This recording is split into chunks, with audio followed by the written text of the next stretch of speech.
तुम्ही से संग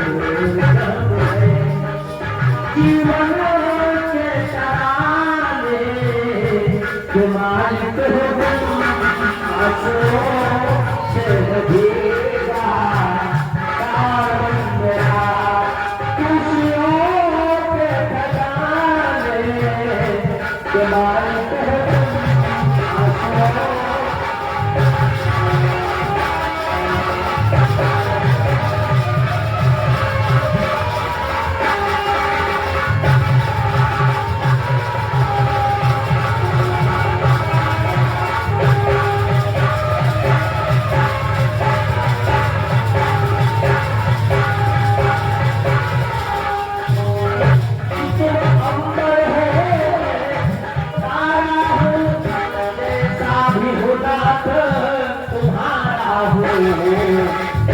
मुझ भूखा रख यारो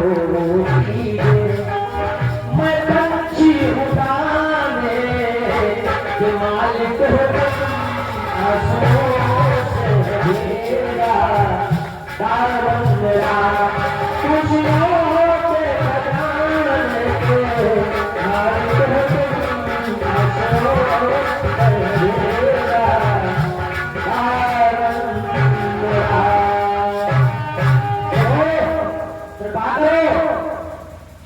अनजाने में जो सब अपराध हुआ है क्षमा करो।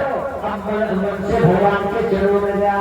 जब भगवान ने कहा अच्छा इधर नाम पत्नियों ने देखा लगता है हमारे स्वामी के प्राण निकल जाएंगे, तो भगवान से कहने लगी स्वामी राजन नागी विनय कसारी दया करहु हम पद बलिहारी राजन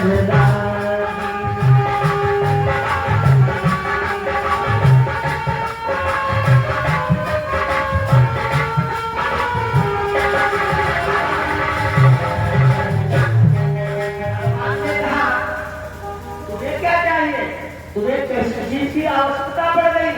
तो कहने लगी नाथ पत्नियां प्रभु हमें कुछ नहीं चाहिए, न नाथ प्रश्नम न च सार्वभौमम न पारमेष्ठम न रसाधिपत्यम न योग सिद्धिम न पुनर्नवम वांछन्ति यत्पा दरजः प्रपन्न। प्रभु ना तो सिद्धि चाहिए, ना तो स्वर्ग चाहिए, ना तो मोक्ष चाहिए, कुछ नहीं चाहिए, तो फिर क्या चाहिए? वांछन्ति यत्पा दरजः प्रपन्न। प्रभु मैं आपके चरणों की रक्षा पाना चाहती हूँ। प्रभु ने कहा अच्छा इसके पहले तुम्हें चरणों की रक्षा की आवश्यकता नहीं थी, अब अचानक तुम्हें चरणों की रक्षा की आवश्यकता पड़े, तुम सीधे क्यों नहीं मेरे की पति प्राणा प्रतिष्ठिता कि मेरे पति के प्राणों को दान कर दो, मेरे पति के प्राणों को छोड़ दो। भगवान ने कहा ठीक है चलो हम तुम्हारे मनोरथ को अवश्य पूर्ण करेंगे, लेकिन नागराज तुम अब इस स्थान को छोड़कर के चले जाओ। उसने कहा प्रभु हमें गरुड़ का भय है। भगवान ने कहा आज के बाद गरुड़ तुमसे बात नहीं करेंगे, क्योंकि मैंने अपने चरण चिन्ह तुम्हारे मस्तक पर बना दिए हैं। आज के बाद गरुड़ तुमको नहीं छुएगा और तुम्हारे स्थान पर भी नहीं जाएगा। तुम सीधे रमण द्वीप को चले जाओ, जहां से तुम आए थे वहीं पर नाम को फेंक दिया। आज भगवान ने जलप्रत को यमुना को शुद्ध कर दिया। अब धीरे धीरे भगवान कन्हैया लीलाएं करते आगे बढ़ते चले जा रहे हैं। एक दिन की बात भगवान घूम फिर करके बाहर से आए, क्या देखा घर में बड़ा सुंदर सुंदर पकवान बनाए जा रहे हैं, सुंदर पकवान बन रहे हैं। हमारे घर में प्रत्येक घर में भगवान ने कहा बाबा भैया आज हमारे समझ में कोई ऐसा पर्व नहीं है, ना तो कोई ऐसी तिथि है, क्या कोई विशेष अतिथि आ रहा है। लेकिन अतिथि आएगा तो किसी एक के घर में आएगा, लेकिन आज तो मैं देख रहा हूँ प्रत्येक के घर में नाना तरह के मंदिर बन रहे हैं। क्या बात है, कौन सा उत्सव है कि मैया मैया बाबा बाबा मैया मैया बाबा बाबा यह उत्सव किस लिए मनाया है।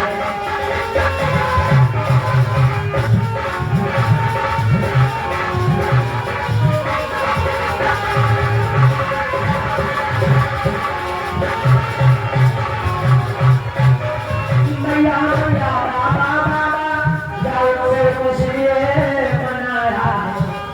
इसके साथ तारों को सामान सजाया जाता है।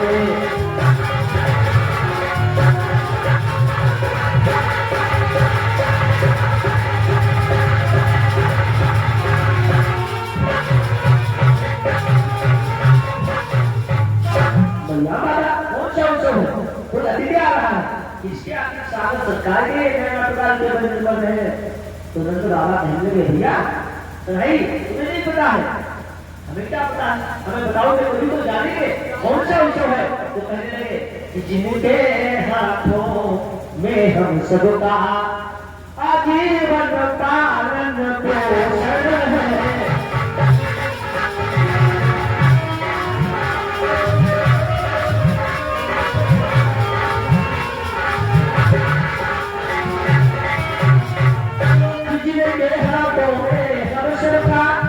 आजीवन पालन पोषण है। इस कार्तिक कृष्ण चतुर्दशी को श्री इंद्रदेव का पूजन है।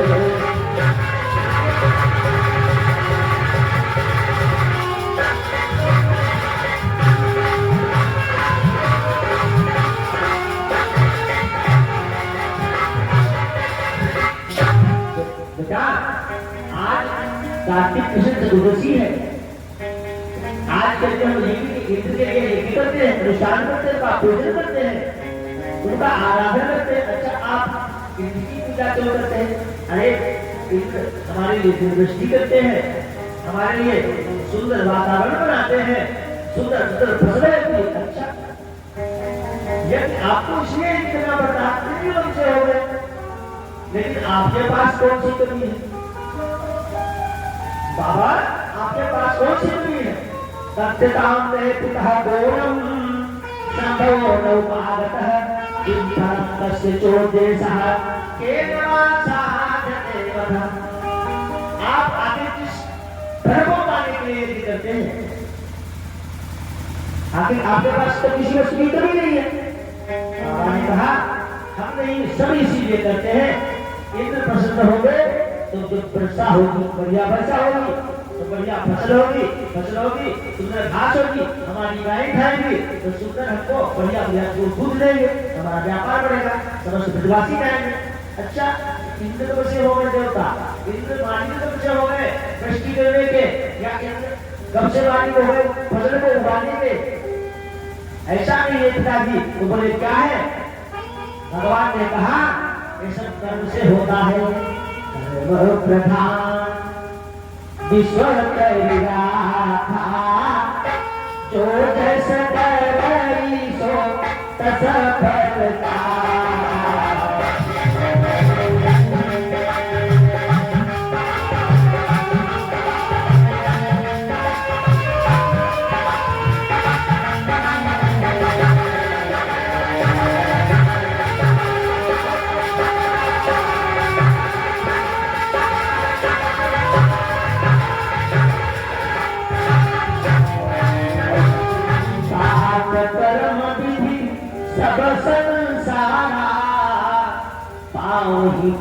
सब निज अनुसारा। तो अगर तुम मेहनत नहीं करोगे, अगर तुम दोषा नहीं करोगे तो आपको खाने को बाहर मिलेगा। और कर्मों के फल को सबको भोगना पड़ता है, और कर्म फल देता है विधाता, उसके इंद्र उसके मालिक नहीं है। हमारी पृथ्वी हमारे लिए भगवान है। हम हर वस्तु बनाई, हर वस्तु को बोलते हैं। अरे हमको खाने के लिए कौन देता है? अरे हमारी गाय जब सुंदर घास खाती है, हम गाय की पूजा करें क्योंकि गाय हमको दूध देती है। हमारी गौ पूजन करो, हमारे पर्वतों पूजन करो क्योंकि पर्वत में सुंदर हरी हरी घास होती है। उस घास को खाती है हमारी गौ, और जो गौ खाती है हमारा अच्छा दूध देती है।